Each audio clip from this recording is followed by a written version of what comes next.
The condition is really crazy condition. I mean, that shouldn't give away the whole secret to professional windsurfing. Maciek giving Antoine Albo a run for his body. Here we go. What a finish. The guy is kind of talking bullshit. The team's just got to work a little harder.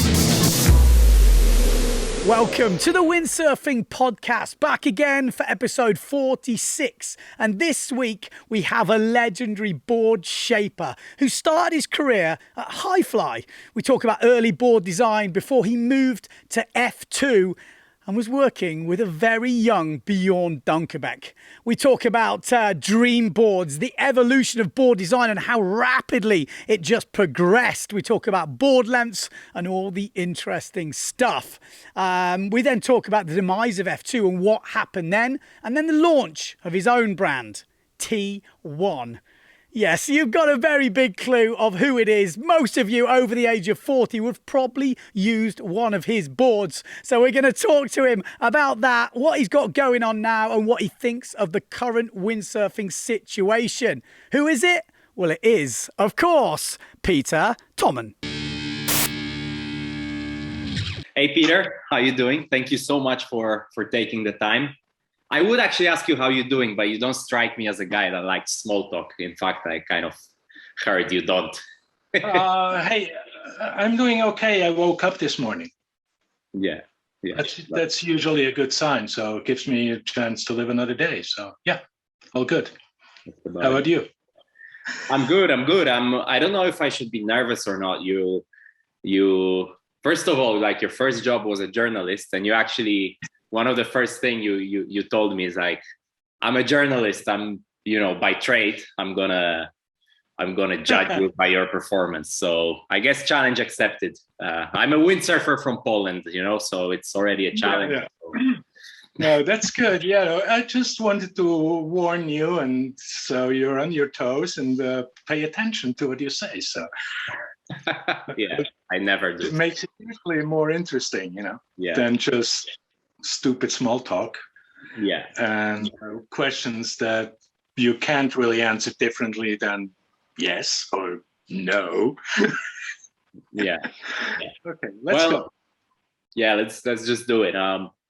First question is gonna be one of those boring ones, but in a way it's maybe not, because the story of windsurfing is so based around Hawaii, and everything is, in like California, invented in California, everything developed kind of in Hawaii. But when you look at the shapers and people that actually are still in the sport now, especially, it's mostly European people, like Swiss shapers, German, Austrian, Italian. Why do you think that is? Like, what's... Yes, sure. I mean, windsurfing started in the US, California. Then the first pictures the world saw came out of Hawaii, more or less. But it was in Europe where the sport actually boomed. And there's a very simple reason for that, actually. Something most people in the windsurfing industry don't know or never really wrap their head around it, and which also explains then further developments we had in the sports or in the industry that didn't go that well. So windsurfing made sailing affordable in Europe. Before, you needed to have a freaking sailboat. You needed to have a dinghy, which costs a shitload of money, takes space, where to store it, and so. And then all of a sudden, you had the first new sport, basically, windsurfing, except for skateboarding, which came into play a bit earlier. But windsurfing was the first new sport, and it democratized sailing. All of a sudden, everybody could get a little thing for $1,000 or whatever the standard windsurfer cost back then, put it on the roof, go to the lake, and have a walk in the park. And that's why windsurfing became so popular in Europe. And hence the companies all of a sudden made a shitload of money and then yeah, that's it. So the power, the industrial, financial power in windsurfing was in Europe all the time. Yeah. Yeah, and you're obviously Swiss, and Switzerland is famous for, like, no matter who you are, no matter like if you're an Olympic athlete, whatever, you got to go to the army, right? Were you like, no record of online or nobody, like no stories from you being in the Swiss army? You're like the only person in the world that managed to skip that, or what's up there? No, I actually had to go. I didn't last long. I mean, I was working on a newspaper already, so I was busy. Didn't really do whatever I could have maybe done to get exempt from it. But so anyway, draft comes, I had to go. And long story short, I kind of drove myself to sort of a nervous breakdown. And after like a month or so, then I had to wait for the psychiatrist evaluation for like 2 weeks, and that was it. Then I was done. It was a Tuesday afternoon, and Tuesday evening I was on the train home, and Wednesday morning I showed up at work again. So that was good. Back to the newspaper. And then you just, I read somewhere you just got fed up working hours, went to Hawaii, you know, started shaping locally in Switzerland and whatever. And like literally a few years later, you're already like head of R&D in Garda for Hifly and stuff. I mean, you must have been pretty good, like right off the bat, if that story is so quick, you know?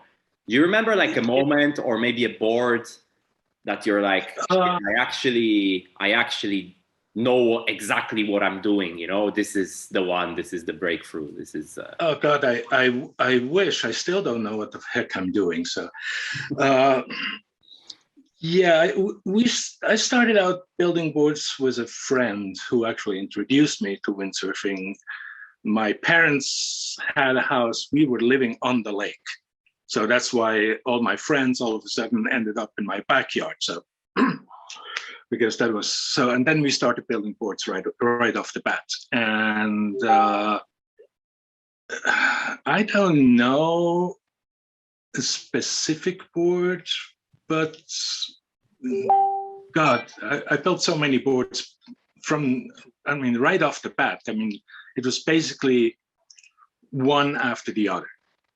Whenever we finished the board or I finished the board, we tried it and we already knew what we want, or even while we were building it, we knew what we would like to try next. So it was just that rolling thing. And then on my second trip to Hawaii, I was still working. I had quit my job and was working as a freelance journalist, and got introduced myself to basically everybody in the freaking industry who was on the island back then. And I had brought my own board with me from Switzerland, which is kind of like, why would you bring sand to the beach? Yeah. But anyway, and it was a good board. I mean, it went faster than most other people's slalomish cruiser. It was like a 290, which was already pretty short for 1980, 81, you know. So, and got friends with Helmut Kerner and other people, and he actually asked me to take over that job for Hifly on Lake Garda, because they needed somebody to run that shop. He wouldn't be there all the time, and I had some other connections and some other people who would be interested, who I could actually brought with me to Lake Garda, like Jean-Jacques de Boischet, which is probably a familiar name for you as well. So yeah, we had a little thing going on in my hometown. I mean, Jean-Jacques and a friend of his were building hollow boards already at the time. Small company called Coyote, and Jean Bouldois was we started building boards together, actually at the common a friend who had a boat building shop. I mean, he taught us like basic shit. I mean, I'm not really that. I wasn't a craftsman, at all. I try to think.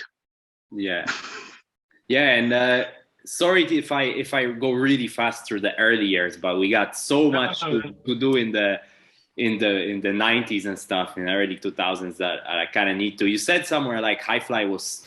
We're talking about like mid 80s, right? You're on Hifly or early 80s. We're talking early 80s. Yeah. I worked for Hifly on Lake Garda from spring 82 till fall 85, when they went belly up. I mean, the mother company. And it's pretty much like the golden era in terms of money and everything kind of spinning so fast and developing so fast, and just shitload of money everywhere. And you said like you kind of you foresaw Hifly might go bankrupt because they were just throwing money at riders and events and this and that. Give us an idea, like this golden time. What kind of sum? What are we talking about? What kind of numbers? I made a decent living. I was actually just paid for the boards I was building. Oh, not you, but just generally, like you. I have no idea. I don't want to throw numbers around. I have no. No, that would be just stupid. Yeah. No, but there was cash around. Yeah. So then, fast forward again a little bit. You're at F2, and how did you even get that job? Because, like, okay, F2 wasn't probably what you built it into with Bjorn and obviously the whole thing, but it's already a decent brand, right, at the time, and they had started out a couple of years ago. I mean, they were all, Brockhouse and some of the other people were Mistral spin-offs, and how I got that job, good question. I wasn't really looking for it. And then they approached me pretty quickly after the Hifly meltdown. I was actually looking at some other job, basically going back into journalism, still windsurfing related, and that definitely didn't work out. I mean, those people had no idea what journalism is all about, so that was kind of crazy. But anyway, and then I think it was since F2 took on some of the Hifly team riders, they were actually pushing for me. They were lobbying for F2 to get in touch with me. I guess that's how that happened. Yeah. And did you straight away get like the main designing / shaping job, or did you have to? Because there was nobody else around anymore. Yeah. I was quite surprised. They were like, talk about jumping in the freaking cold water. It was ice cold, but yeah. And somebody else arriving at a very similar time than you was a young fella from the Canaries called Bjorn Dunkerbeck. Bjorn. What's your like first recollection of Bjorn? Did you know straight away like this kid is gonna be freaking amazing? No, obviously not. I mean, I had no idea. First time I met him, it was not even close to the water. So I just heard about him, and that was it. And he was a very young kid. He was like still small. Yes, Bjorn was small. He was actually tiny for 15. He was a small 15-year-old, and then he just started growing afterwards. But no, but it was obvious that he had his hours on the water already. So, I mean, and it was interesting because he was a small kid living in a very windy place, he obviously had to have good technique. Otherwise, you just get blown off the water. And it's always interesting, like in those early years, quite often the really good high wind sailors were actually fairly small guys, like Raphael Salle in France. I mean, he was killing it in high winds, just because you have to have technique. It's like actually the girls. The girls are usually really good sailors because they have to get good. They can't overpower it. They can't fake it. So Bjorn and people like that, he couldn't fake it when he started windsurfing. So and then even later on, he always sailed, even when he was 90 plus kilos, he still sailed like a light person. I think that's a pretty common theme with first of all, what you say about high wind, even till this day, if you're a smaller guy, you probably have a better chance in high wind than anywhere else. And second of all the huge guy like Antoine is the same. He sails he's very nimble, right? Moves very well for his size. So I think there's a theme there, kind of. Yeah, I mean, they just learned when they were not that big. Yeah. And they kept that technique and built on it, so seems pretty logical. Yeah. And was Bjorn kind of, because people describe him, even later on when he was multiple world champion, people often, I think, somewhat misjudge him as arrogant, but he's almost shy, isn't he? So a 15-year-old Bjorn, I would imagine, was like uber shy. Did he even speak? Did he even like? Yeah, I mean, yeah, obviously. And I mean, what you expect, you get thrown into the big world at that age, and with all the expectations that he obviously realized that were put on him. And yes, although, I mean, he already then spoke multiple languages, yet wasn't really trained to express himself properly. And so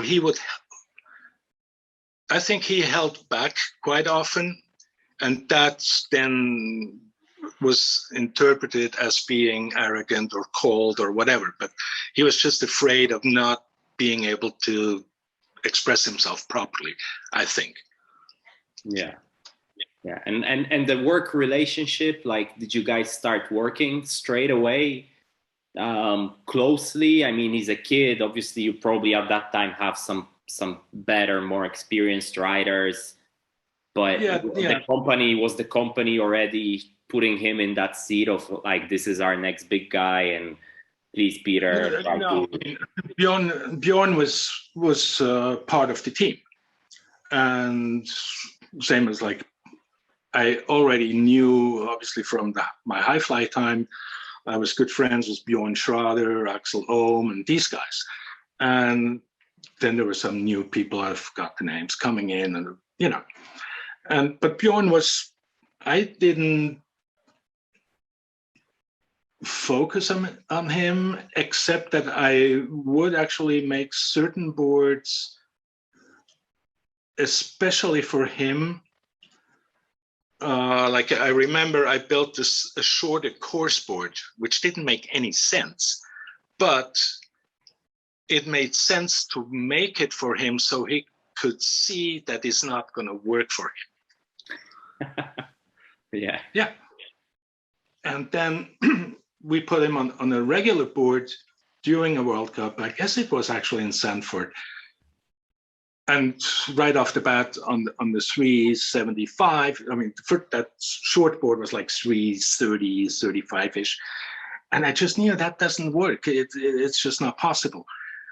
But he felt comfortable because it was more to his size. And so he was really happy. And he was doing okay, but not great. And then I don't know why we just put him on the regular board, and then he was just killing it. I mean, he was right up there. So that was the end of that story. So yeah, sometimes you have to trick people into realizing what's good for them. But that's, I guess that just shows what kind of thinking and how custom it was that you actually, you fought even to produce a board for a person just to prove that it's not going to work. I mean, in these days, it's like, it's pretty unthinkable. Right. Yeah, I mean, it's just one way of approaching something. I mean, heck, I didn't really know if it wouldn't work. Yeah. I just thought it's like, I mean, I'm not an engineer. I have no idea about, especially back in those days, I didn't have any freaking idea about hydrodynamics or whatever.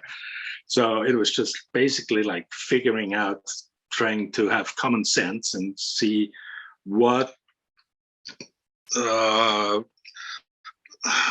part of the board would engage on what course, in what moment, and how that would affect the overall performance. Because I mean, course racing, obviously, the goal is, yes, you have to go upwind, but the idea is still to be first at the finish line. Yeah. So average speed. The everlasting problem of upwind versus downwind and all that. Nowadays they just bastardized the whole thing to just up and down, and which is kind of not windsurfing anymore for me. But that's a whole different story. Yeah, I agree on that. We'll touch on the situation of today, but I guess we're still in the 80s. And what kind of, you mentioned like 370, 330. What kind of boards are we talking about, and what kind of like innovations are we, did you see? I mean, the sport was evolving at a pace, I think, that is pretty hard to imagine now.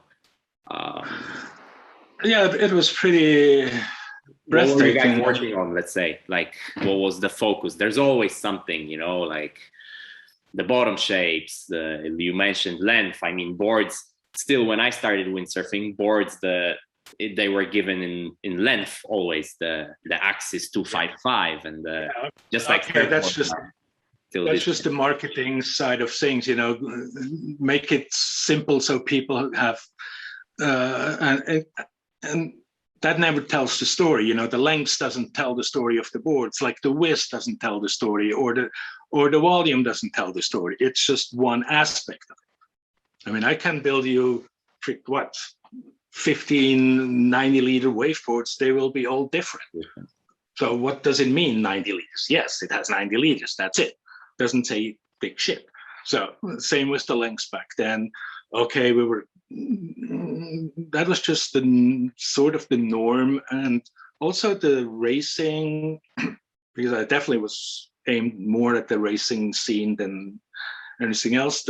The courses we were sailing, there's always a correlation between the course and the shape of the board. I mean, form follows function. I mean, you wouldn't have these short, wide boards nowadays, even nowadays, if your slalom course would be really different, because they wouldn't make sense. They're made to go downwind. Yeah. And whereas back then we had figure 8 slaloms, we had going through the surf, there were some legs were really, really tight where you basically had to go upwind between buoys because, so that was it. So what we were asking for the boards was different. The fins and sails were not at the same point they were today. So the board had to make up for some other aspects as well. And that's, like my first batch of slalom boards were usually triple concaves. And then when all of a sudden we started to get better fins and better sails, I could go back to just a slight double concave.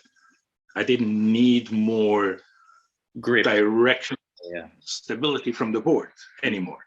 So, there's always an action and a reaction between the development that goes on in the rig, the fin, the board, and what the sailors are capable of doing and what they have to do. So it's all moving around. Yeah, for sure. Going back to Bjorn, like once he developed as a man, let's say, that's obviously started getting bigger and stronger and started doing good results and whatever. How was it working with him? Because the story with these mega talented windsurfers is often that they kind of go good on anything. I mean, I read somewhere you weren't necessarily interested in feedback or in like this does this good, or you're just like, Bjorn, just tell me if the board is good or not. That true? Yeah, absolutely. So how do you move forward if you know, like, okay, this board is good, but maybe it misses something on the entry of the jibe, or maybe it doesn't accelerate as well. But obviously, to win, the rider is always going to choose the board that he thinks he has the best chance to win on, which probably means great speed down the first reach, whatever, and then I'm going to figure it out somehow. You know what I mean? But still, there's stuff to improve, right? So yeah, but, I mean, it's pretty simple, actually. I mean, okay, I design a board, so I know what I designed. I try to shape it to what I have in my head. I give it to somebody to sail. So what I'm interested in is their reaction, their emotion, their comments on how it works, how it does certain things. I'm not interested in having the guy telling me it needs more V or less this or more that. He doesn't know where it's coming from. But that's different, because what I got from that quote is that Bjorn only said good or bad, didn't break it down to doing this, accelerating, jibing, feeling sticky, feeling flying, whatever, And I was surprised by that, because I'm like, how can you develop? That obviously is, I mean, good or bad is reduces it to, it's a bit binary. Now, his comments went obviously beyond that, but were not that detailed. I mean, and I knew that he could fucking jibe everything. And for that, I relied, frankly, rather on other people to move on. Yeah. Where I had, or quite frankly, just my own experience on the water. I mean, yeah, because obviously you tested everything by yourself as well, just to to understand, right? And I mean, if I can jibe a board, everybody can jibe a board. I'm pretty sure that's not true, but it is still pretty much it. Yeah, and also I read somewhere you said that you knew like which board is going to be good for Bjorn, which for other riders, which for production. What was so different about Bjorn's, I guess, riding style, ability, and whatever to other sailors, and why today a good slalom board is a good slalom board, and back then it was so broken up into this is good for Bjorn, this is good for Pete Fallwater, this is good for somebody. Okay. I mean, okay, back then, basically going back to what we talked about at the very beginning, he was just sailing differently than other people. He was lighter on his feet than other people. I mean, quite often I would make boards like Bjorn's for Utah or Brit, but not for the boys. I would slightly change certain parameters, certain dimensions. And then for production, same thing. I mean, you cannot expect somebody to go and have, drive to the local Walmart in a Formula One car. So why put that in production? That would be stupid. Okay, game's close. It was, in a way, in my opinion, looking back, too close. Although people, for some odd reason, like those boards, although most people couldn't really sail into their potential. And what you guys have nowadays, it's a good board, a bad board, you don't know, because you don't have custom race boards anymore. You have no idea what you guys are missing out. I mean, we make a bunch of prototypes and then we choose the best one, right? And then but you make a bunch of prototypes. I mean, how many people are actually involved? How many designers are out there and have a shot at getting something on the water with somebody who can actually win the freaking event? Not that many. Back in the 80s, it was open game. I mean, even people who were sponsored by major brands had their local shaper or some other dude come up with something. So the idea pool was much larger than it is today. Yeah. And whenever you have designers who don't have to, who have total freedom to try out whatever they want, and not having to guarantee a result, they obviously can go more in other directions. They really can try something. Yeah. Also, if you have good racers who are not competing for the top, let's say top 3, 4 overall title position, they can do whatever they want and try new shit out. I mean, there's like a few years later in the history, when Eric Thieme was winning his first course race on a slalom board, he was the perfect racer to do that. He was really good, but he had no chance on the regular race board to even come close. And we all kind of knew that this was coming up. But I wouldn't have had the guts to tell Bjorn, just take your slalom board. He had to guarantee his result first. Yeah. Sounds a little bit like the last, like the event we just had a month ago in Israel, where we were all like focused on our slalom racing, fins and whatever, and the guy just comes and just destroys us on the foot. But, I mean, he didn't have anything to lose, right? Yeah. Yeah. So, yeah. Yeah. So I think, you know, anyway, move on. Yeah, so you were kind of like a standalone in terms of like, you were the guy on the race boards shaping for Bjorn. You had this, like you say, you know, people would go out and get a bunch of boards from Alex Aguera, from whatever, Jimmy Lewis, whatever guys were around, and just try stuff. And so in a way, your relationship was kind of unique, right? And going back to what you said, just for my curiosity, so what, Bjorn's boards were kind of smaller tails, a little bit more like you needed feel to ride, but you didn't, like you kind of didn't need so much power and stuff, or like you say, like almost girl boards, right? And then as opposed to that, you said it was too close with production, but what would you put in production? Just easier versions, just like. Yeah, obviously. Yeah. I mean, then again, you know, like Sputnik 270, that sold quite well, and people love it. But yeah, I know that it could have made a board that would have been probably just about as fast, but definitely easier to sail. Yeah, a lot of people blame this board for the demise of windsurfing, because a lot of people bought this board and then they could just, you know, they could only ride it in like a range of 5 knots, so they would just sit on the beach, you know. Yeah, okay. I mean, yeah, I'm just winding you up. What can you answer? I mean, it's not my fault if people don't freaking bend their knees when they go into a jibe, right? So yeah, totally not your fault. And give us an idea. Was the development like non-stop in between events, busting out prototypes? What we learned this event, let's do that.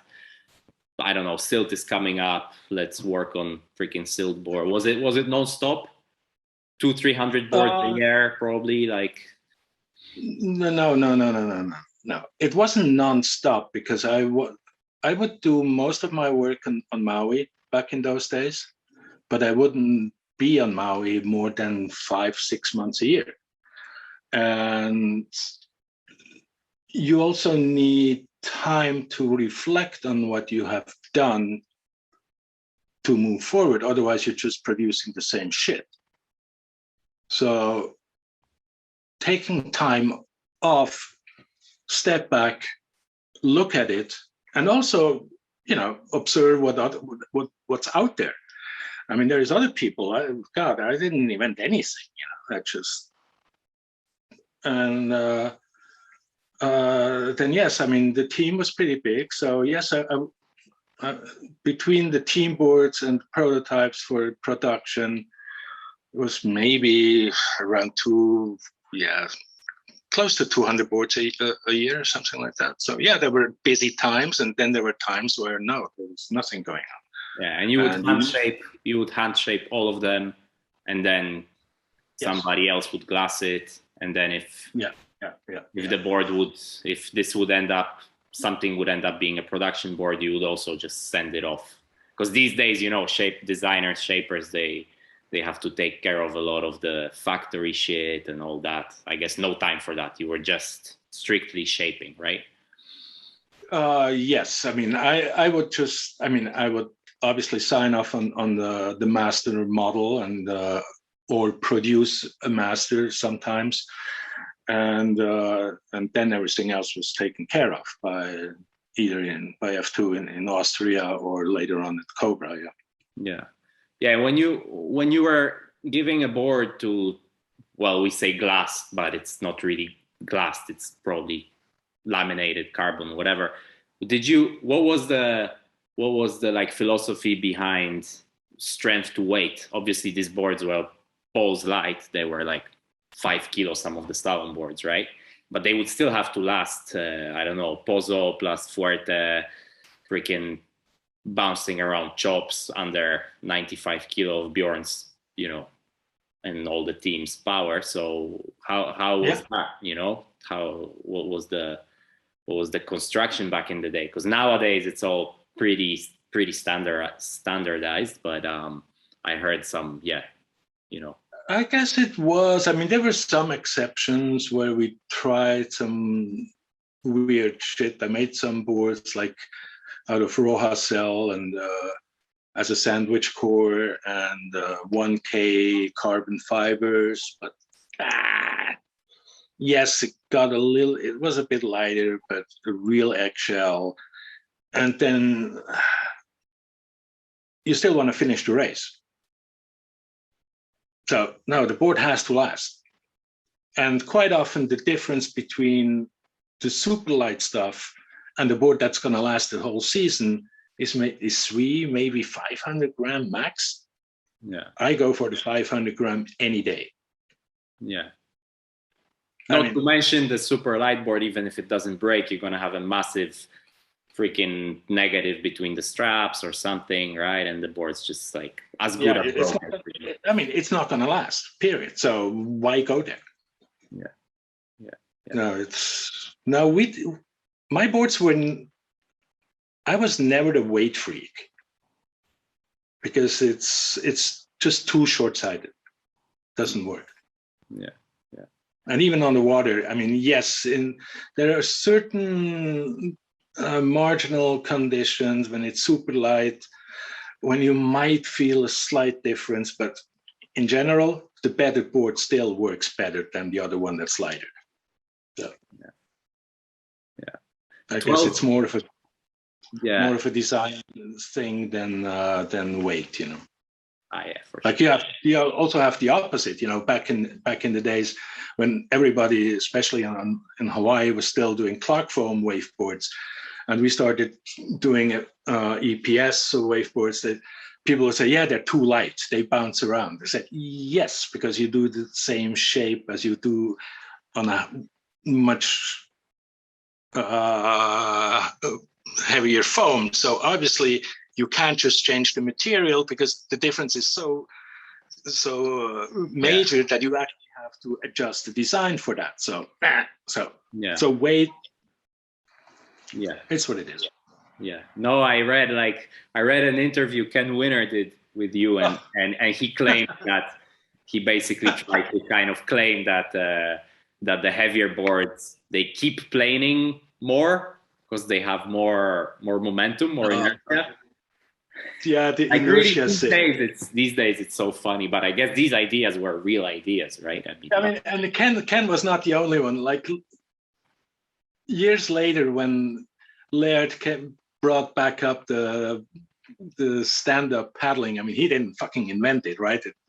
Stand-up paddling has been around in the Hawaii Islands for fucking centuries. And then he really claimed that they had to be heavy. And I looked at him and I was like, Laird, you know that's not true. And he insisted. I was like, dude, no. Yeah. And then like a month later, we would meet at the coffee shop in Paia early in the morning. I like to get up early, so, and the coffee shop, Anthony's, opens at 5:30 in the morning. So we would have coffee there and eventually and talk shit. And then like 2 months later, he said, yeah, Pete, I got a really light board. It's awesome. And I'm like, oh, God, what did I say 2 months ago? I said, he didn't, obviously I have no recollection of that. So Laird. Yeah. He's another character. Sounds like all the stories you hear about Laird for sure. Like 12 overall world titles later, God knows how many discipline titles. I don't know if you count. I never counted anything. I don't know how many boards I built. I don't have any pictures of any boards I built. Yeah. I have nothing. Yeah. So 12 world titles later, and some people say that, like, with that kind of budget, with Bjorn, with all those resources thrown in there and whatever, a decent shaper could be as successful as you. What do you say to that? Because I think personally that's bullshit, but what do you, yeah. I don't know. Probably. I mean, why not? Because in that environment, you need to have certain character traits to survive in that environment, to work hard, to, you know what I mean? Yeah, it does. Okay. It's not that just doesn't mean that skill, you know, there's so much more. But yeah, sure. But why would I be the only guy who has a way of playing those cards in a certain way? No. Obviously, obviously other people could have done the same thing. Yeah. I was expecting more like a fuck you or something. But no, I mean, just because I make good boards doesn't make me a better person, you know? It's like, or smarter than other people. Although, I don't know. It's definitely not the board building part that's important there. Yeah. I mean, maybe not getting too involved while being totally obsessed about it. That's probably the key. Sounds confusing. It is. Yeah, it does. But, yeah, I mean, I was kind of obsessed with trying to make better boards. But I at the same time, it was never really personal. It's kind of, it's a strange, which is a designer trait. Like I had to learn this, because when I first came up, I thought if a board was shit, my job is to tell the designer that it's shit. And that would... No, your job is to tell him that it doesn't work. You know, your job is to tell him it doesn't work. If you know why, and give him your idea why it's not working, but then not telling him what to do about it, because you can't possibly know, because you don't know where his design is coming from. No, yeah. But there is a certain attachment. This is really, really, really interesting what you said, because there is a certain attachment to a board you design. First of all, it's kind of your brainchild, then you have to put it these days on the computer, back then you had to hand shape it, whatever. There is a certain emotional attachment, right? And you say that probably your strength was having very little of that. Is that correct? Yeah, I mean, you're only as good as your last board. And yes, there are very few boards that I kind of wish I would have hung on to because they were really, really exceptional in that moment. You know, I mean, you've heard about the Maciek boards, right? Okay, everybody makes them at some point, and nobody can freaking ever duplicate them. It's just impossible. It's just impossible.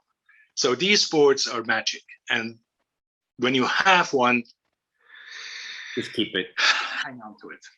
Yeah.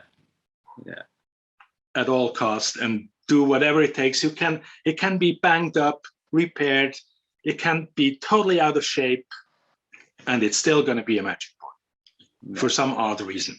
So yeah, I had some experiences with that, and I'm kind of sad that I gave a couple of boards away, some as masters for production. And I said, fuck, I should just have made a copy. It would have been good enough for production. Yeah. So, anyway. Yeah. So you say about obsession to make better and better boards. Did the wave sailing part of it kind of drive you nuts a little bit? I mean, Bjorn using Carlos Sosa, and I don't know, did you feel a little bit like pissed that you couldn't necessarily, you have this guy in racing that is destroying everybody, and that you're not necessarily able to duplicate that same effect for wave sailing and freestyle later or whatever, or that that was not your business and you just focused on your thing? No, it's not that it wasn't my business. I mean, I made quite some good wave boards as well, but I didn't have that much time to concentrate on making wave boards for Bjorn, which were kind of outsized anyway. I mean, what do you mean outsized? No, like bigger, like what? Just different. No, I mean, he had a problem to realize that he needed something different than what the other guys are using. And he had a real issue with that. And I just got tired of trying to explain it to him. So I let other people deal with it. And, Jason, he could turn anything, so he can have a flat rocker board. And yeah, Jason won his title on my boards, and there's some other people not everybody knows about. They were riding my wave boards and got the overall wave title. So I'm content there. I'm pretty happy with where I am when it comes to waveboard designs as well. Yeah, no, most people don't know about it, but it's what it is. Then there is corporate policies involved as well and stuff like that. So yeah. Many people credit Jason for changing the way we ride waves. And they rightfully do so. Yes, he definitely changed, especially big wave sailing. But I always ask, what about it? Because they say, with the boards and, getting closer to surf. This gets thrown around a lot, getting closer to surfing. But getting, riding more rocker, but then, more rocker, no, they were just plan shape. They were just different. They were narrower, and he was just fucking good. And he knew his sticks really well. There were other people on strapper waveboards. They wouldn't make people scream at the beach. No, so now it was definitely. His waveboards were nice. They did certain things really, really well, and he knew how to take advantage of it. And just his timing was just so much better than anybody else's. That made a big difference. I still like, I don't think anybody can do that. Just go full speed, pretty much slalom sailing down the line, get to the bottom, massive freaking lay down bottom turn, and then just be perfect without any readjust. You know, like sometimes you readjust the bottom turn. He would just do this one big bottom turn and then just be perfect at the lip. Like, you don't get it. Come on. You're a slalom racer, so you should be able to do that, because a bottom turn is basically a race jump. Yeah, but you still need that timing. Yeah. Yeah, okay. You have to learn something. Yeah. Fucking hell. Yeah, I still watch those videos and it's like, yeah. I mean, I know that the boards we're riding today are probably better for 99% of the people, but it almost looks still better. I doubt that. You doubt that? Yes. Why is that? I mean, I know for Lake Garda, when I see guys with quad fins at Lake Garda, I understand what you mean, right? Yeah. But it always depends what you want in a board. What is your aim? And who the hell are you? I mean,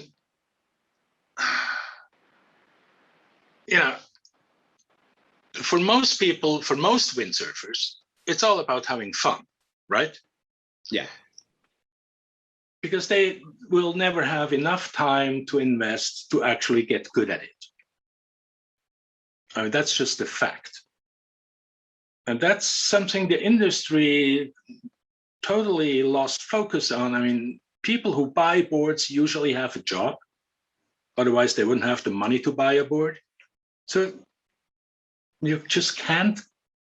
I mean, we don't drive around in Formula One cars. There's no need for that.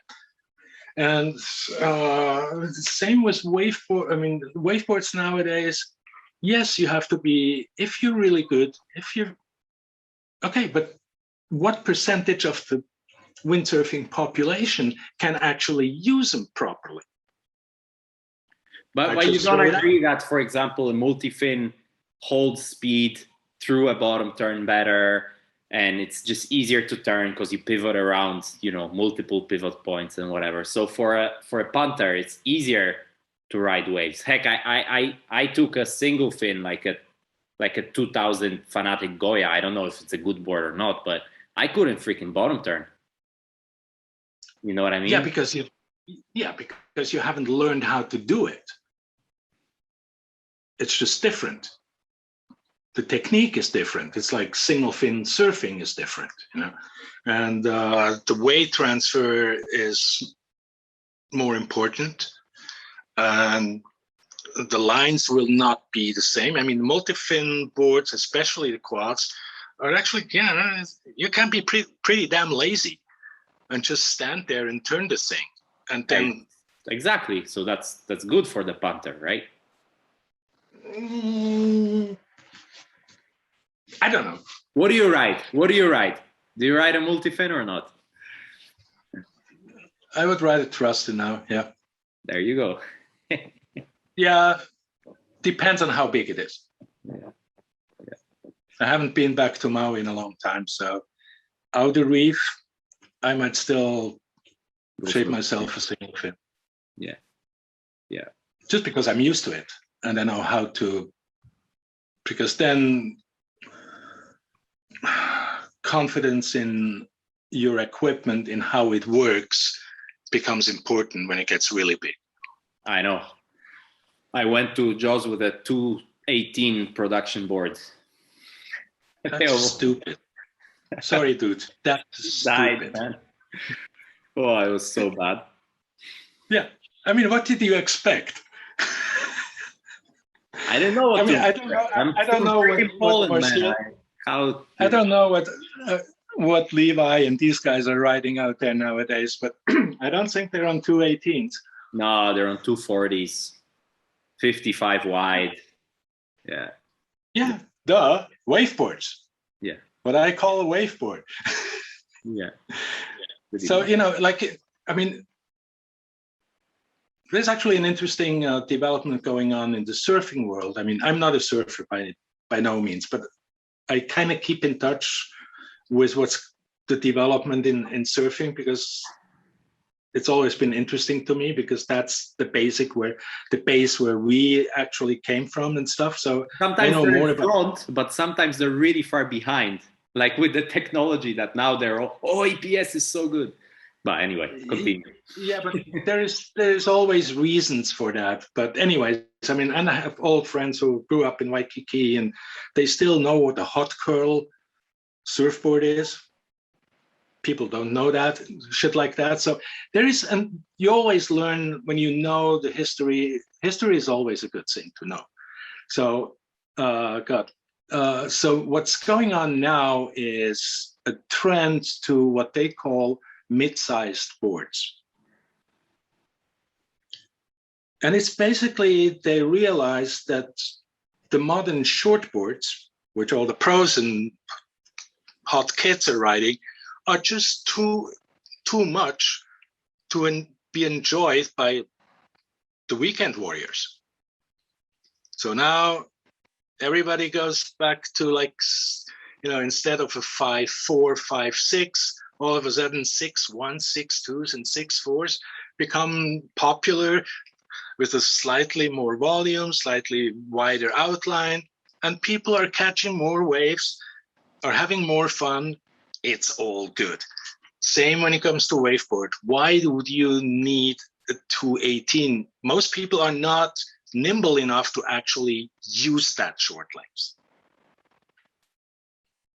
And it's, if you're not fit, if you're not really good, a board that is too short,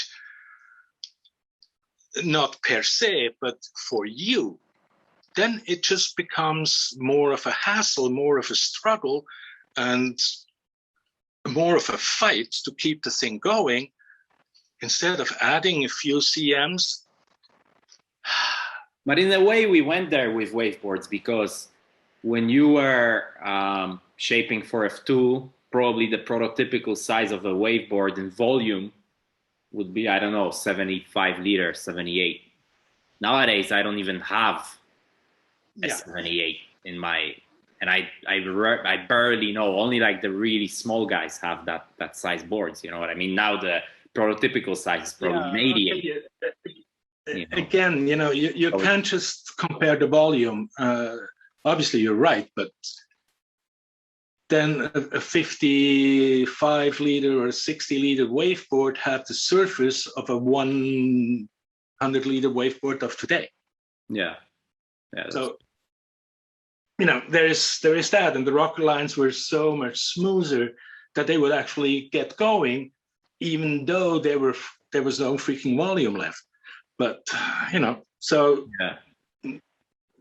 that's why you can't just throw numbers around without the relation between them.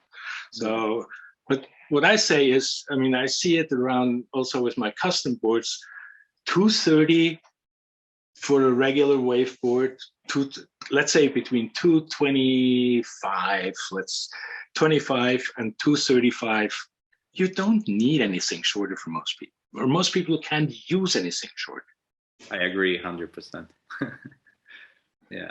And it makes sense to stretch it, especially for people who are a bit, okay, I'm 62, so I'm not the quickest guy on the planet anymore.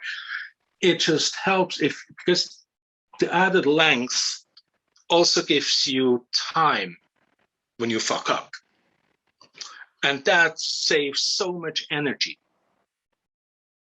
compared to when you have the short board that nosedives immediately. Exactly. I was about to say, when you float, and the freaking nose dives on the shore, it's like there's nothing worse. So you're like, fuck, I just fell just standing there without even planing.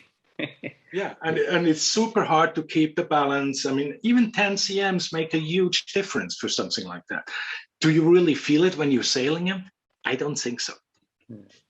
No, I agree. So, you know, it's... Yeah.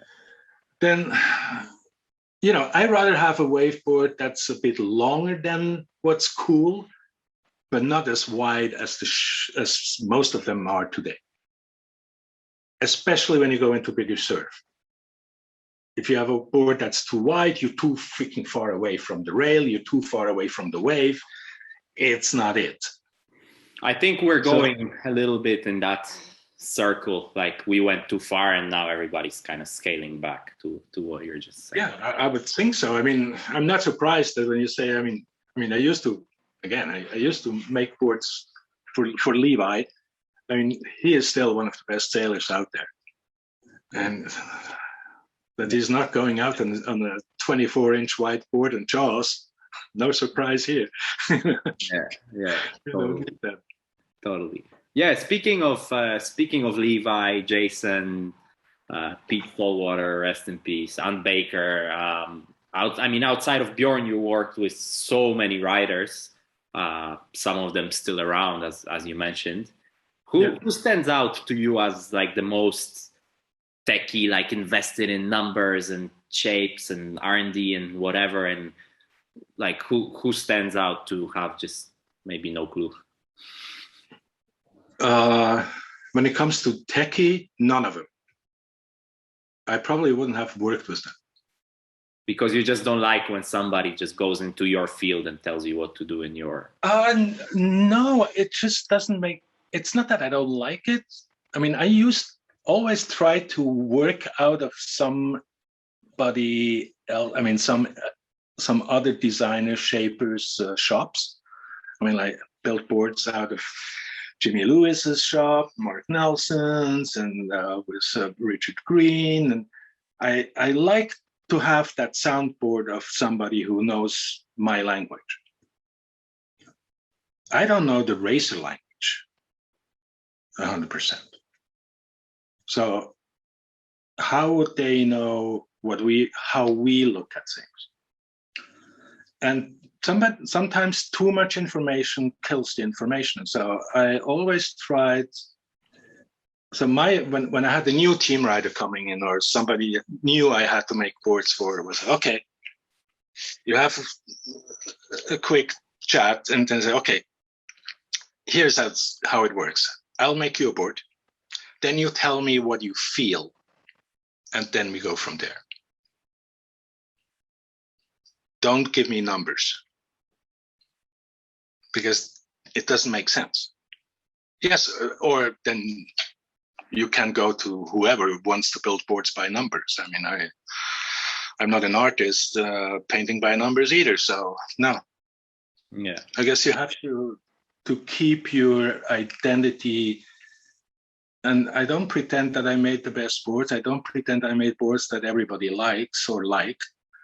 But that was never the aim. That's not the goal. You can't do that anyways. I mean, that's just chasing rainbows there. So no, not happening. But I mean, your track record, as we mentioned, in competition is, I mean, there's not much. I mean, I guess that's the only way we can judge that. I mean, it's pretty amazing. Yeah.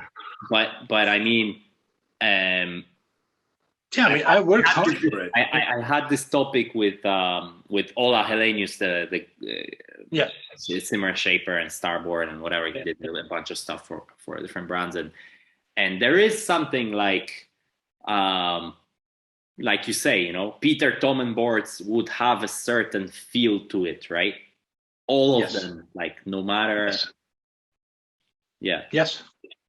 And you say you're quite conscious to keep that, let's say, that sort of identity. Yeah, I mean, that's one of the reasons why people like my boards or they don't like them. Doesn't say that that's why they're good. Yeah. You know? Yeah, there's a character to it, which, Yeah, and some people like it, some people don't. You know, it's like there was like back in the days when Bjorn and Patrice Belbeok were both on the Pride team, they would test together quite often. Each was their boards, obviously. And I mean, I got along with Patrice really, really good, always did. And he had good boards. They worked really well for him. Bjorn wouldn't like him. Patrice wouldn't like my boards. I wouldn't like his board. I mean, because it's just not what I was after. I always felt like I knew that they were really good boards because he was performing really, really well. He was freaking fast. He was one of the best guys out there. I just didn't like how the board felt. Yeah. Does that make it a bad board? Certainly not. Yeah. You know, it's like, you know, some people like Audis and other people like BMWs, and the other guy drives a Porsche. So they're all good cars. They all have 4 wheels. So yeah. Some people like stubby 218 waveboards. yeah, good for them. And I can see that in the right conditions. Fine, yeah, why not? Yeah. When length becomes an issue because you don't have the space for something longer. Yeah. But that's usually not my case. Yeah. So at the end, or at the peak of that whole F2 glory story, there was, you know, you guys were selling incredible amounts. Money was there, magazine coverage. You were pretty much, you know, the star shaper, and you know, there was so much hype around what you guys were doing and whatever. And you said that at one point it got to you that it get tiring, that did it get too much, you know? Did you, like, when the thing happened with the ownership change in 2004, was it actually like welcome change for you? That were you over it, or did you actually like? No, not exactly. I mean, okay, there was owner's change once more. Because you tried to spin it that way. In one interview, you were like, "Yeah, it's actually good it happened because I was just over the whole." That wasn't me saying that. Okay. Okay. So let's hear your side of the story then. It's pretty simple. I had negotiated. So my contract was running out by the end of 2003. I was always worked as a freelancer on 3-year contracts. And my contract was running out by the end of 2003. And in August, I negotiated the continuation of it, went to Maui, did some testing, some final testing, final models, sent everything for 2004 that was on the list out to Cobra, flew back by the end of November, and towards the end of November.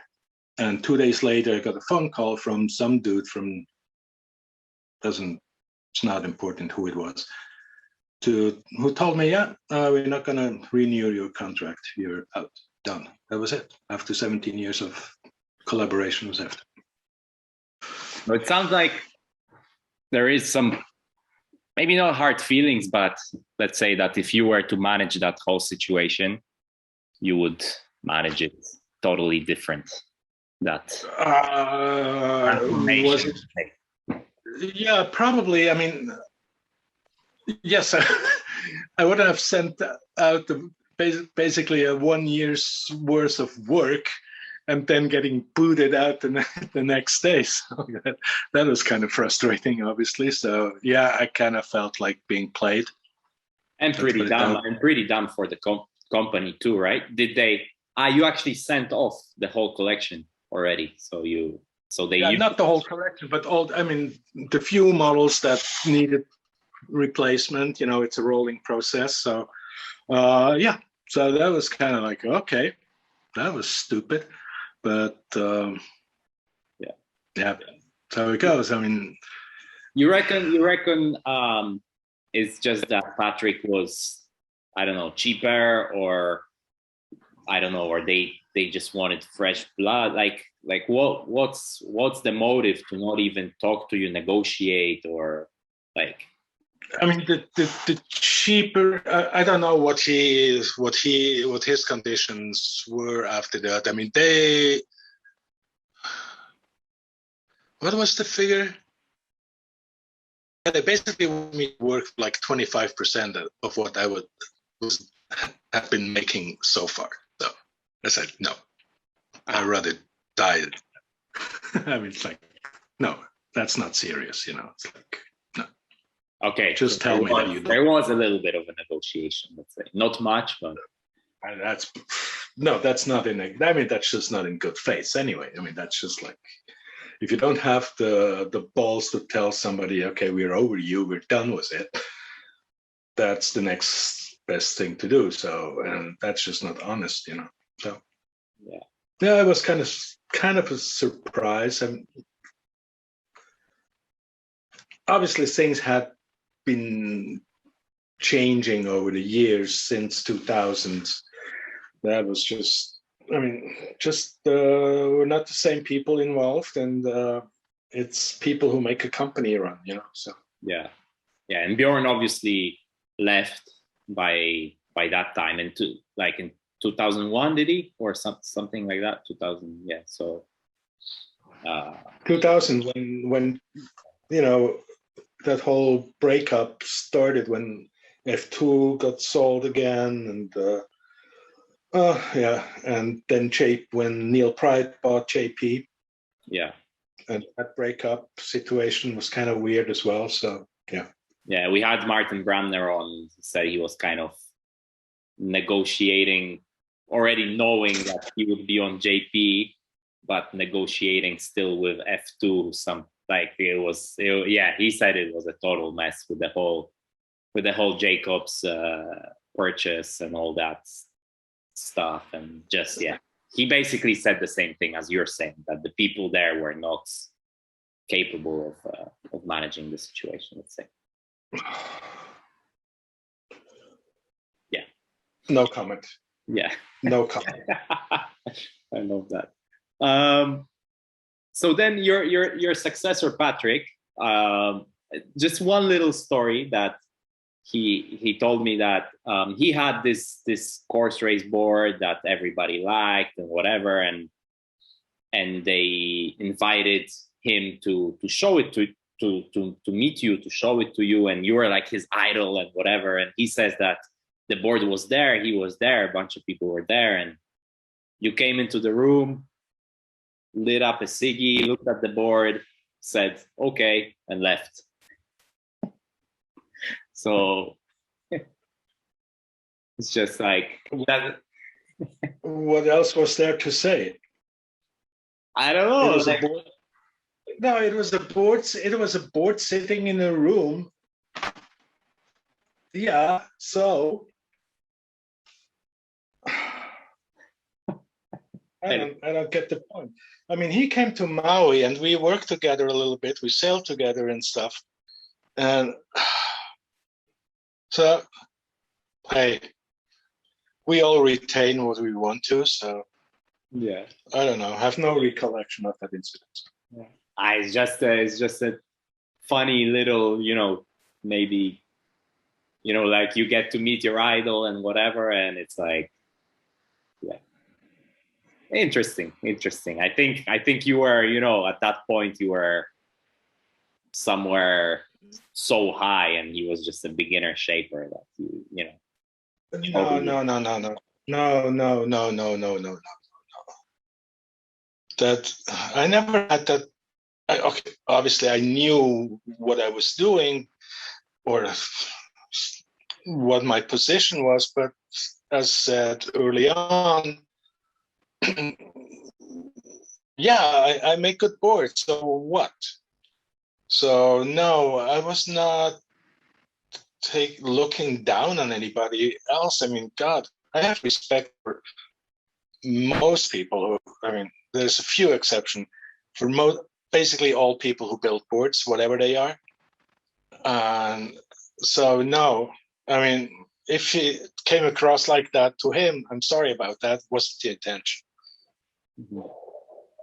Okay, let's move on. So then you just go out and start your production. You basically set up your own brand, T1, and you hang in there for a while, but it wasn't probably the success that everybody envisioned with you know, Bjorn was kind of back in the fold, and you know, the Thommen name was right off the glory years and whatever. Why do you think it kind of, I don't want to say flopped, but it kind of did? No, you can say that. I mean, mostly because of production problems. That was the main reason, and we didn't have the money to just swallow that much crap. So yeah, now production problems killed us. We got but I mean, that was not just one. That was a conscious choice that you didn't produce in Cobra, right? You produced. No. Yes, it was a conscious choice because we couldn't produce a Cobra. Because you were just too small, not enough volume, or what? No comment. Okay. I'm trying it's to get. Not Cobra. I think it's not Cobra's fault. Okay. I'm trying to get Bruce Wiley on the podcast, so I'll ask him.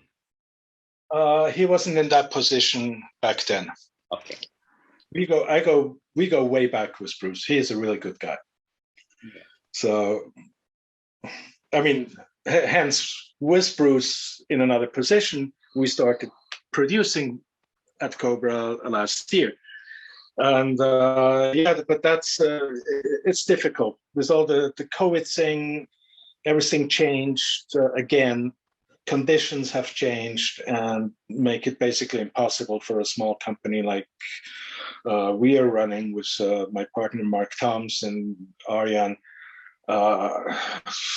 We can't afford to pre-finance stuff 6-8 months in advance and not being sure to have the boards when we need them.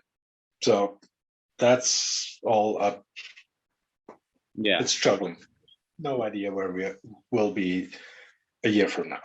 Yeah, the manufacturing side is in windsurfing is quite interesting. That's why I reached out to Bruce, because when you were at F2, there was other options, right? You guys had a factory in Austria. I mean, there was a bunch of factories in Europe, and then it all went to Cobra, and then the T1. That factory, was that the Tunisia one? Am I getting? Yeah, the AHT. Yeah, the AHT factory. Yeah. So then a couple of factories flopped here and there, tried to start up. There was one in China trying to start and whatever. Yeah, we were there as well, Chinli. I mean, there were several. And why you think it's so hard? I mean, I kind of know, but it's just really hard. It's not rocket science, but there's so many chances to fuck up a board. You know, like every step you can basically fuck it up. And like when we were producing out of China, we had a Maurizio, Italian engineer, product manager. Whenever he was in China, the boards would be pristine, perfect.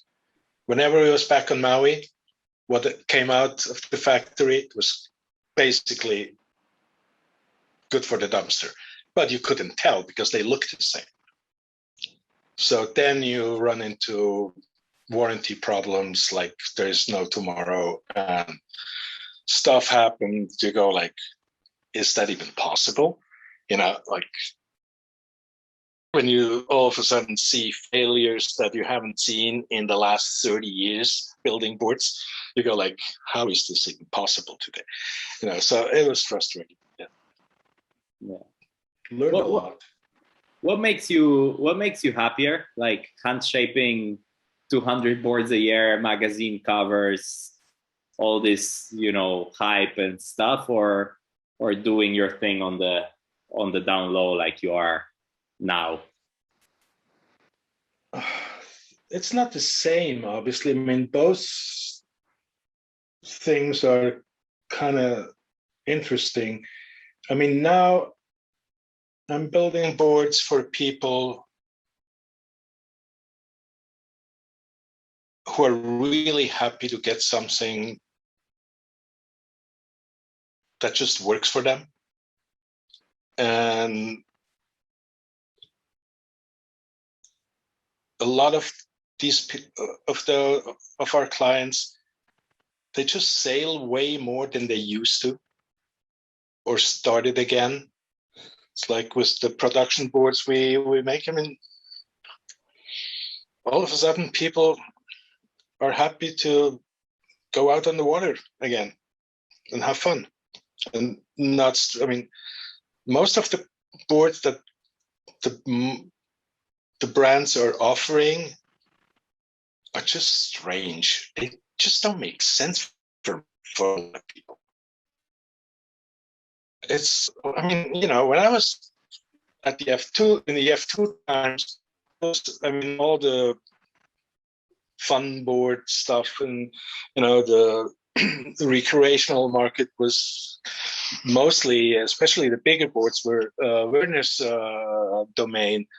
So I hardly ever interfered with that. But even he made boards that actually worked for people and people could sail. And then the whole industry started making boards that were just too difficult for most people to ride.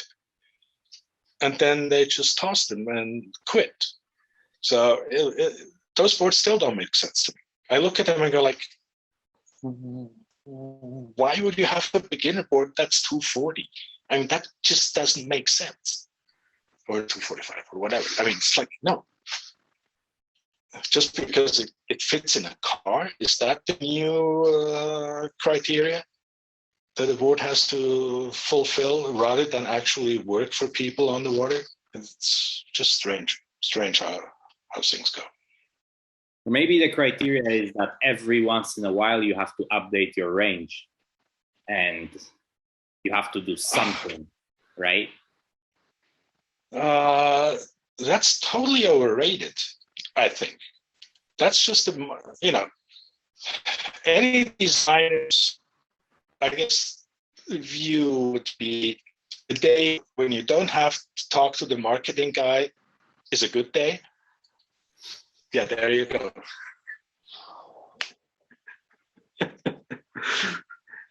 Yeah, because you sell products that work. Can you improve on them? Yes, everything can be improved upon. Then, I mean, and that was basically what, I mean, that idea is what drove all the European factories out of business, because the model change was too quickly. Because the way we produce boards, be it in Austria and F2 or wherever else, the tooling in the setup costs were really high. So you had to make actually, you know, sell boards to pay for that. And if your product life cycle gets too short to pay for its tooling, then it obviously doesn't make sense anymore. And that was just marketing driven. That wasn't needs driven. I don't think that it was the customers who really were asking, especially in the free ride range, to have a new freaking model every year. Because then they don't even know what's on the market, what's available, what's good, what's not good. Then you really have to be into it to keep up with all the changes and all the things. So in a way, the industry drove itself out of business when it comes to that. And even now, there are certain models, even at Cobra, they're actually basically handmade custom boards, because the numbers are not there to allow or to justify the investment in a mold. So it's just weird. Yeah. Yeah, I think there's, yeah. Yeah, I wanted to ask you exactly about your view because I think you're a pretty good person to ask because you were right in the machine of that industry, and now you're sort of on the side and looking, you get a little bit of perspective, right, on certain things, even things that you've done in the past and whatever. So I think your perspective on the industry is yeah, I mean, valuable. in my F2 days, I was paid to push performance. I wasn't paid to come up with boards for people just to go and have a walk in the park. That was not my domain, except some free ride boards, like the Axis or the rides and stuff like that. So yeah, and I guess my contribution was decently good. And we, even as a company back, especially up to 2000, we kind of were somewhere reasonable. Also with the cycle change, I mean, the model change was like 2-3 years, that's perfectly fine. Even in smaller stuff. And then when you start going from one year to the other, it's just not a sustainable model, economic model to go. And then you switch technology to be able to turn over stuff quicker, and end up, due to the change of technology, you end up with boards that are actually not as good for, in certain cases, in certain domains, for your public. Like there is still freaking 20, 30-year-old F2s and Mistrals on the lakes out here, and they're still in pristine condition. Show me a Cobra board, a sandwich board that's 15 years old that is still in pristine condition. There's no fucking way. Not happening. So like probably 10 or 12 years after kind of stopping working with Bjorn on the T1 stuff and whatever, you're on Brunotti and they sponsor Ricardo for boards. I mean, for you to shape boards, right? How different was that experience to working, with Levi, Jason, probably 15 years before that and whatever? And how would you maybe compare the generations from from the millennials to the to that previous generation? I mean, okay, that Brunotti thing, I mean, Mark, my partner, and I, we were in connection with Brunotti for a little while. For a couple of years, they had a project that didn't materialize later on. And anyway, so all of a sudden that thing with Ricardo came up. They wanted me to build, we were asking if I wanted to build some boards for him. I said, yeah, why not? I mean, whatever. Didn't make any money of it. I talked to Ricardo a couple of times. I never met him. I mean, I knew him from before, from back in his freestyle. I mean, from fucking decades ago when he was a little kid. So, I just made a few boards for him. That's it. No back and forth, no feedback, no. He's a really, really stupidly good sailor. He is not somebody who will tell you anything interesting when it comes to a board. I mean, okay, no, that's too harsh. He had some interesting comments that helped me to improve on certain things for him. But No, it was just no. It was okay. It was good. And obviously, I mean, he freaking finished second in the world on those boards. So obviously, yeah. So hence, yes, I can make even wave boards. Okay, freaking Poso and Silt is not real wave territory, in my opinion. But okay, I don't want to make any enemies here, but those are not my favorite wave spots on the planet for sure. But anyway, yes. And then, okay, he got picked up, finally got picked up by somebody decent, I hope, that they will treat him properly. And so he has access to decent sales and boards, hopefully. So, yeah, good for him. Yeah. Speaking of Silt and Gran Canaria and making enemies, give me your outlook. Like, when you look at the competitive side of the sport these days, what do you see? I have no idea. Because you mentioned somewhere, I think even we spoke very briefly about foiling in the racing, that maybe you were not too convinced, and I honestly, I'm too far away from it. I don't really pay that much attention to it because I'm not really involved. So there's no value to whatever I would say. So yeah, better shut up.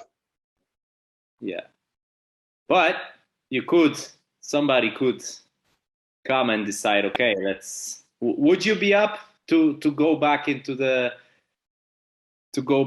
that craziness of, building boards for contests and all that kind of stuff? Obviously these days it would not be as crazy as it used to, but still a hell job, and a big process, and we shall see.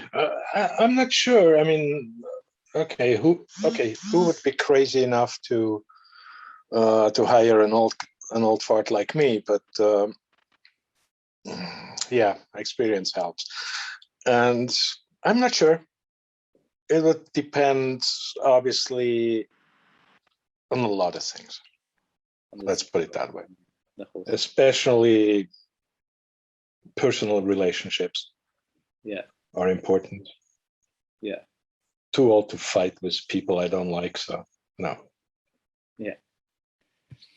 And when you look at the recreational side, like at the market, you mentioned, you reckon a lot of the boards are too difficult, or too oriented to do one specific thing and whatever. I mean, it seems like windsurfing has touched rock bottom and bounced off a little bit, but it's still not exactly, where it used to be.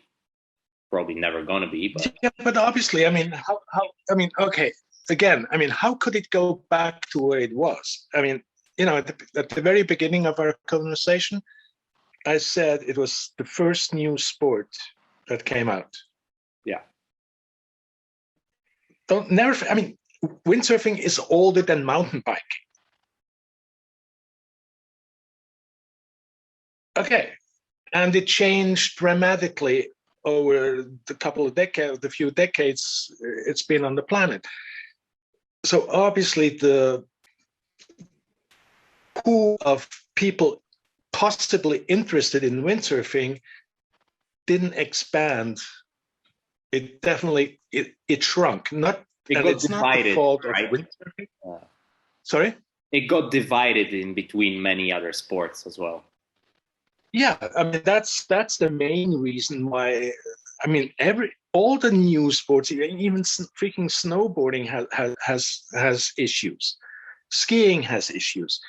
I mean, the only sport that really is still just kicking ass because it's more than just a sport is bicycle, because the bicycle industry is huge, and they have figured out to charge stupid amounts of money for something that's marginally better than the other shit. And that's, I mean, they're basically, we're talking, it's like the luxury industry of transportation.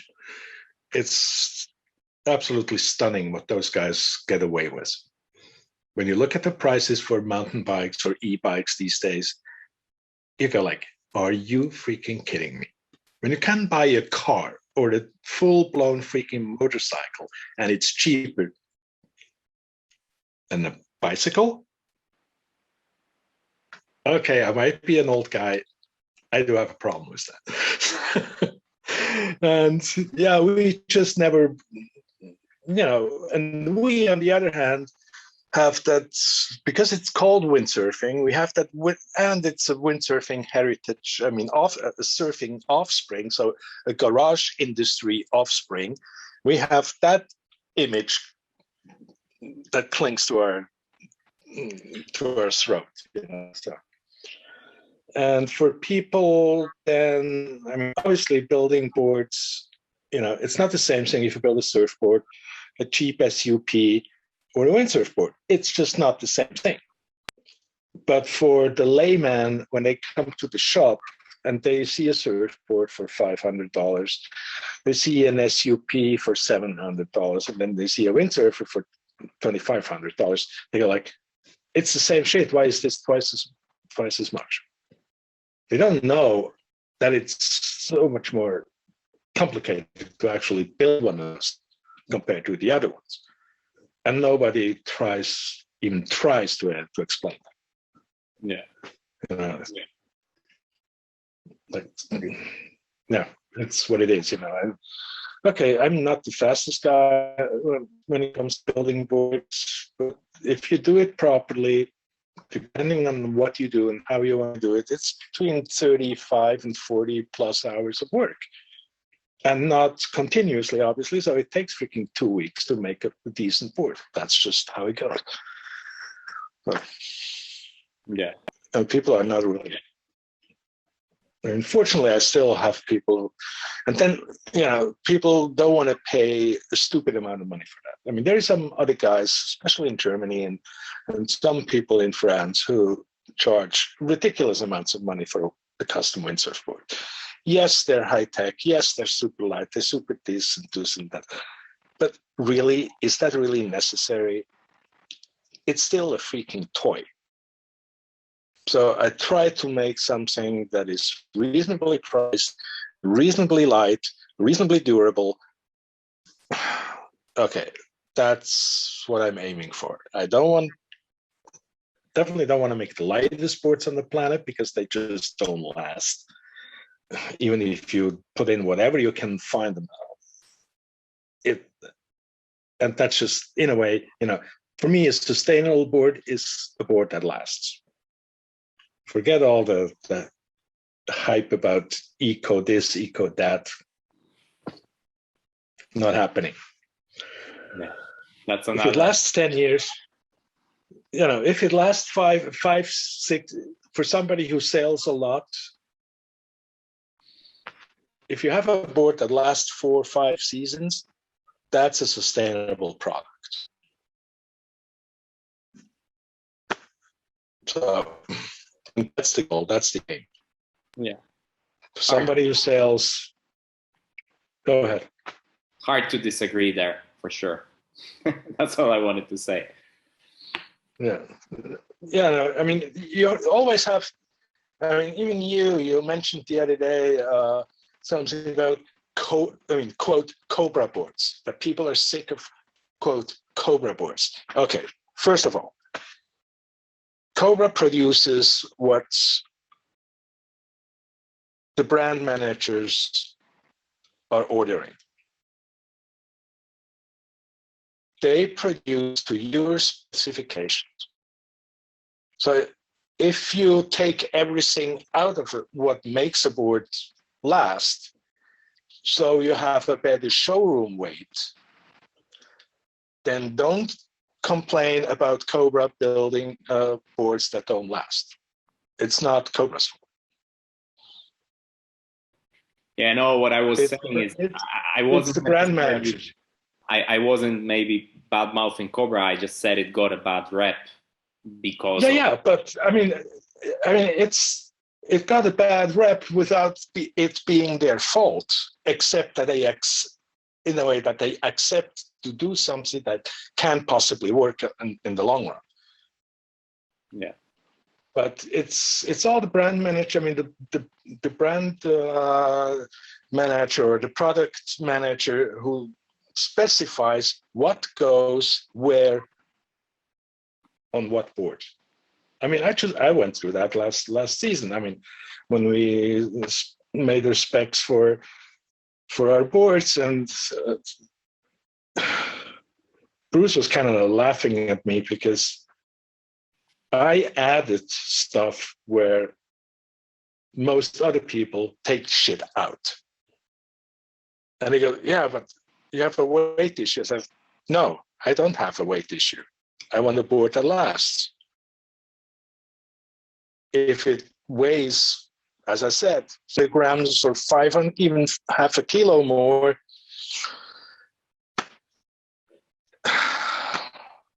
so that's how it's going to be. Because if I try to save those 400 grams somewhere, I make the board weaker, especially in areas where I know that people who are not really good are going to kill the board. So why go there? So it's, I'm kind of sick and tired. I mean, I have no stakes at Cobra, not at all. But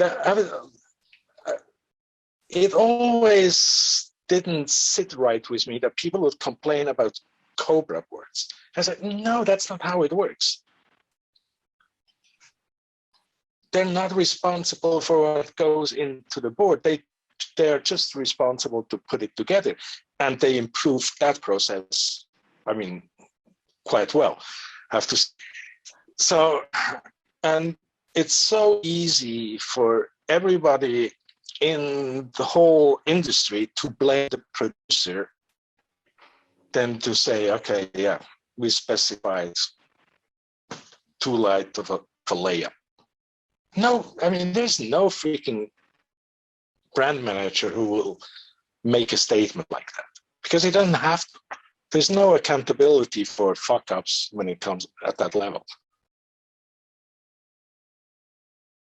Yeah, because the only person you're accountable. Yeah, it's easy to blame somebody else. It's easy to blame somebody else. Yeah. Oh, totally. Right. Totally. Well, That's I guess what people do. I guess on that point we can kind of, I mean, it's maybe not the best. Wrap it up. Maybe not the best way to end on such a strong note, but whatever. No, I mean it is what it is. It is what it. I mean, and so it is. Like Kurt Vonnegut would write, "Breakfast of Champions," good book, by the way. I mean, you always get what you input is important, and God, it's such a I've been in this business, slid into it by chance some freaking 40 years ago, and I still enjoy designing and building boards. It's still rewarding when you deliver a board and people come back a few days later or sometimes a couple of hours later and they're happy, smiling and happy about what they did. And there was one, and I've been aware of that for quite some time now. Back on Maui, I was staying on Maui at a friend's place on and off. I was going back and forth like a madman. I had a house basically lived in France. We just had kids, got a second kid. So I was going, especially in spring and fall, I was going back and forth like crazy, like 3 weeks in France, 3 weeks Maui, on and on and on. And so I would stay with friends up in Kula. And at one point I was kind of depressed and said, God, what the fuck am I doing? I mean, this doesn't make any sense anymore. And my friend just looked at me and said, he's a woodworker, really good one. And said, I had to go downtown and get some supply. And on my way back, I saw that there was some wind, so I went down to Kuau and sailed. I didn't intend to, actually. That wasn't the plans, but I sailed for an hour and a half. And I was really, really happy that I did. And your board performed really, really well. That's what you do. That was the moment when I realized that was actually the aim. It was building toys for people to allow them to have a good time. That performance wasn't the goal. Not really. Having fun, enjoying life. That's a better end note, isn't it? Yeah, for sure. 100%. 100%. Even though that is performance, it's just measured. But you know what you mean. I mean, but you know, that's the thing. What is performance? It's that. It's like I was never really interested in speed sailing. It just didn't make sense to me. I mean, I just understand the feel of it. But for me personally, it was just like, really? And then I would be chasing around the guys on Maui, like Laird and Eric Beale, and they were trying their speed needles, and that was my slalom boards. And if it wasn't super flat in between the waves at Sprex, when at the hairy point where you can hit the reef every fucking second, I was faster around the block than those guys on their speedboards.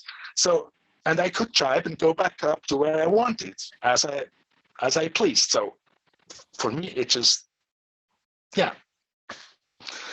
The one trick pony thing is wasn't ever my thing. So.